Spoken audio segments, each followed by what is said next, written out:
ሰላም ተማሪዎች ያላችሁ በሰላማችሁ ይብዛ። አስረኛ ክፍል ባዮሎጂ መምህራችሁ ናፖሊዮን ተስፋዬ ነኝ ከሉሲ ብሪጅ አካዳሚ። ይኸው አዲሱን ቻፕተራችን ምን ጀምረናል? ቻፕተር 2 ፕላንትስ የሚለው ቻፕተር ኒው ቶፒክ ነው ዲስከስ እያደረገ የምንገኘው ማለት ነው። ከዚህ በፊት የነበረው ሴሽናችን ላይ ምን ነበር ያወራ ነው? ዊ ዲስከስድ አባውት ዘ ኢንትሮዳክተሪ አይደለ? ስለ ዩኒት ለርኒንግ አውትካሞቻችን ምንድን ናቸው፣ ቻፕተር 2 ላይ ምን ቶፒኮችን ነው ዲስከስ ለማድረግ የተገናኘ ነው የሚለውን ነገር የተመለከትንበት ሴሽን ነበረ። ያን ያላያችሁ ካላችሁ አይ ሪኮመንድ ዳት ዩ ጎ ባክ ኤንድ ዋች ዳት ቪዲዮ። ኦኬ ራይት ናው ምን ቶፒኮች ናቸው ከቨር የሚደረገው ከሚሉት መካከል ካነሳ ነው አንደኛው ፖይንት መሃል the first topic of discussion for today is going to be the characteristics of plants ማለት ነው። ኦኬ በዚህኛው ሴሽናችን ምን ባህሪያት አሏቸው የሚለው ነገር about plants ማለት ነው። you already know them. okay እዚህ ጋር ዲስከስ የምናደርገው ፖይንት በጣም የተለየ or ደግሞ it's not going to be that magnificent. okay 2.1 is just going to be something that you guys know ማለት ነው. we'll just be revising. okay በጣም ቀላል የሆኑ የምታውቋቸውን ኮንሰፕቶች ምን አድርገን የምንጀምርበት ሪቫይዝ አድርገን አዌር ሆነን የምንጀምርበት ሴሽን ነው ማለት ነው። በደንብ ኢንዴፕዝ እየገባን ስንመጣ ወደ ቀጣዮቹ ሴሽኖቻችን ስንገባ ኢን ዲቴል ስለሚጠቅመን ማለት ነው። okay first you need to understand. okay ከዚህ በፊትም ብያችኋለሁ ተደጋጋሚ ጊዜ ነግራችኋለሁ whenever you are talking about a certain topic begin from understanding it. okay understand ማድረግ ካልቻላችሁ there's no point in reading it መሸምደድ no point. okay there's no point in memorizing or trying to መሸምደድ ማለት ነው። okay first understand ማለት you need to understand about the concept. so ያን ነገር ለማድረግ እንደ መንደርደሪያነት ስለሚያገለግለን ማለት ነው። 2.1 characteristics of plants is the topic of discussion for today ማለት ነው። so as always www.lucybridgeacademy.com ዌብሳይታችን ነው። አድቫንስድ የሆኑ AI ፖድ የሆኑ ሾርት ኖቶችን የጥያቄ ባንኮችን የምታገኙበት ከ5 በላይ ቋንቋ አንደርስታንድ ማድረግ የሚችል የራሳቸው የሆነ personalized AI ሲስተም ካላቸው ቦታ ናቸው ያለውን ማሳብ ኦፍላይን accessibility ኢንኮርፖሬት የተደረገበትን ሞባይል አፕሊኬሽናችን ዳውንሎድ አድርጋችሁ እንድትጠቀሙ ያልኳችሁ የቴሌግራም ቻናላችንን @lucybridgeacademy ጆይን በማድረግ ሐሳብና አስተያየታችሁንም አጋሩን። የዩቲዩብ ቻናላችን ሰብስክራይብ ማድረጋችሁን እንዳትረሱ። ኖቲፊኬሽን በተናችንን ስራችንን እጅጉን አብሶ ስለሚረዳ ማለት ነው። በጣም የተለያዩ ተማሪዎች ጋር በቀላሉ እንድደርስ ስለሚያግዘን እነዚህ የነገርኳችሁን 3 ነገሮች ማድረጋችሁን እንዳትረሱ። ቴሌግራማችንን ጆይን አድርጉ፣ የዩቲዩብ ቻናላችንን ሰብስክራይብ፣ ዌብሳይት እና ሞባይል አፕሊኬሽናችንን ደግሞ አሁኑ ገብታችሁ access አድርጓቸው ማለት ነው። okay so just like I told you this is going to be what the characteristics of plants ማለት ነው። the first thing that you need to understand ስለ characteristics ሲወራ of course እኔን ከሆነ ሰው ጋር የሚያመሳስለኝ ነገር አለ፣ እኔን ከሆነ ሰው ጋር የሚለያይ ነገር አለ አይደለ? of course you need to understand this. you have to understand this man. okay so do not forget about this. there are certain things that you need to know. so there are some characteristics which are the same. okay ከሌሎች ነገር ጋር የሚያመሳስላቸው ነገር አለ፣ የራሳቸው ደግሞ የሚለያቸው ባህሪያት አላቸው። something that is going to be what something that is going to be relatively different ማለት ነው። okay something that's going to be different ማለት ነው. it's a very important concept ምክንያቱም በኋላ ላይ እንመለከተዋለን። what are the characteristics that makes them different from animals?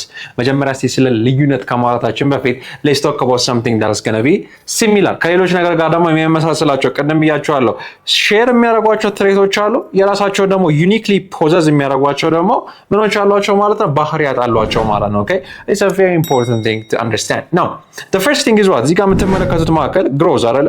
መቼም እኔ የዛሬ 15 20 ዓመት በፊት እንደዚህ አልነበርኩም አይደለ? I slowly gradually grow up. that's how it is. cells actually divide አይደል? divide በሚያደርጉበት ሰዓት ምን happen ያደርጋል? I'm gonna grow አይደል እንዴ? አድጋለሁ። of course that is. እናንተ የዛሬ 15 ዓመት የት ነበራችሁ? you're literally 2 years old, 1 year old, 3 years old, right? በዛ ሬንጅ ላይ ነበራችሁ ማለት ነው። grows it happens for plant cells the same thing. መጀመሪያ ፍሬ ነበር፣ ሲድ ነበር፣ ይተከላል። ከተከለ በኋላ ምን ያደርጋል? ስሮች ያበቅላል፣ ግንድ፣ ቅጠል እያለ then it's going to grow up ማለት ነው። growth is a typical characteristical feature of a plant ማለት ነው። okay do not forget about that. then comes what reproduction. of course ስለ plant reproduction ስናወራ any kind of reproduction you guys are going to be talking about. then you have 2 different types of reproduction አይደለ? you have the sexual. as always remember whenever you are involving the term sex የሚለው ነገር directly involve የሚያደርግ ከሆነ that means what male እና female አለ ማለት ነው። okay by definition I have a male and I have a female ማለት ነው። okay that is by definition. whenever you talk about what sexual የሚል ነገር ስትሰሙ ማለት ነው this actually defines ሁለት የተለያዩ ሴክሶች እንዳሉ ማለት ነው። okay ከሜሉ ምን ታገኛላችሁ? ጋሜት። ከፊሜሉ ምን ታገኛላችሁ? ጋሜት። ሁለቱን አንድ ላይ ስታመጡ you will have a fertilized የሆነ ነገር ማለት ነው። if it might be a fertilized egg, it might be a fertilized seed ሊሆን ይችላል። okay do not worry about that ምክንያቱም ስለ plant ስናወራ it's going to be a seed, it's not going to be an egg. okay so it's just going to be different types of what topic of discussion ያለን ግን by definition ስለ reproduction ስናወራ just always remember that implant ፕላንቶች ላይ ራሱ asexual reproduction method አለን sexual reproduction method አለን ማለት ነው okay it happens in every what organism ማለት ነው okay do not forget about it ከዛ ስመቀጠል አንድ ትንሽ peculiar የሚያደርጋቸው of course እኛም ለኢንቫይሮንመንቶቻችን ሪስፖንድ እናደርጋለን one of the ways we're going to respond is what the process of homeostasis አይደለ ለዛ እኮ ነው እናንተ አካባቢያችሁ ላይ ምን ሲቀዘቀዝ እኮ ሺቨር የምታደርጉበት ሪዝን ምንድነው because you are responding to an environmental stimuli ሲሞቅ ደግሞ የሚያለባችሁም it's the process of homeostasis the same thing happens ማለት ነው ይሄን ስላችሁ ደግሞ ሲቀዘቀዝ ፕላንቶች ይቀዘቅዛቸዋል ማለት አይደለም ወይ ሲሞቅ ፕላንቶች ያለባቸዋል ማለት አይደለም okay that's not what it means please for crying out loud this is not what it means contextually ወይ ደግሞ directly ኮንቴክስቱን አንደርስታንድ እንድታደርጉት ነው እንጂ that does not mean the same thing as an animal ማለት ነው okay when the temperature rises ፕላንቶች ሪስፖንድ የሚያደርጉት ስቶማታቸውን በመክፈት perspiration በመዝጋት not በመክፈት በመዝጋት okay to avoid what excessive large amount of what perspiration from going out okay precipitation ደግሞ የውሃ ኮንተንታቸው ሙቀት በሚጨምርበት ሰዓት ሉዝ ላለማድረግ ሲሉ ምን ያደርጋሉ ስቶማታቸውን ይዘጋሉ animal stomata አለው like what is that supposed to mean no okay you need to understand this stomata መዝጋት የመሳሰሉት ወይ ማላፍ ሁላችንም የተለያየ አይነት ምን አለን ባህሪያት ወይ የምናሳየው ሪስፖንስ ቢኖርም ግን ለኢንቫይሮንመንታችን ምን እናደርጋለን ሪስፖንድ እናደርጋለን ማለት ነው ስፔሲፊካሊ ደግሞ ስለ ፕላንቶች ስናወራ we'll be talking about the concept of tropism okay tropism ማለት ነው there are different types of tropism okay geotropism አለ phototropism አለ okay we'll be talking about those in detail ማለት ነው it's like I told you we are talking about the characteristics or feature of plants ማለት ነው okay the characteristics of plants ማለት ነው and as always okay ይሄ እንግዲህ መቶ ጊዜ አውራ ነው አይደለ I just told you this is just a revision okay we're not going to spend too much time discussing about this so by definition ሴሎችን ባላቸው የሴል ብዛት ላይ ዲፔንድ አድርገን በስንት እንከፍላቸዋለን we're going to be classify them into what into unicellular you have the unicellular ones and you have the what you have the multicellular ones man no let's get to this one right let's get to our whiteboard so you have what you have two different types of what you have two different types of cells right you have the unicellular